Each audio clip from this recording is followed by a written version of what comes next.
ল brief ইন্ডিয়াতে আপনাদের স্বাগত। আজকের ভিডিওতে আমরা আলোচনা করব ইনকাম ট্যাক্স 1961 এবং ইনকাম ট্যাক্স 2025 এর মধ্যে 10টা গুরুত্বপূর্ণ পরিবর্তন।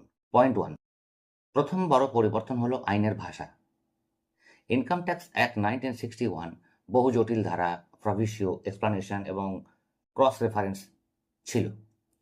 নতুন ইনকাম ট্যাক্স অ্যাক্ট 2025-এ আইনকে অনেক বেশি সহজ এবং সংক্ষিপ্ত করা হয়েছে। ফলস্বরূপ একজন সাধারণ ট্যাক্স পেয়ার বা স্যালারিড এমপ্লয়ির পক্ষে আইন বোঝা আগের তুলনায় অনেকটা সহজ হবে।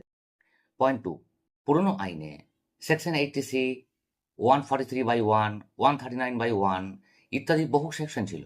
নতুন আইনে অনেক প্রভিসিও পুনর্গঠিত হয়েছে এবং নাম্বারিং সিস্টেম পরিবর্তিত হয়েছে। তাই ট্যাক্স প্রফেশনাল, এইচআর ডিপার্টমেন্ট এবং এমপ্লয়িদের নতুন সেকশন রেফারেন্সের সঙ্গে পরিচিত হয়ে থাকাটা আবশ্যক। পয়েন্ট 3,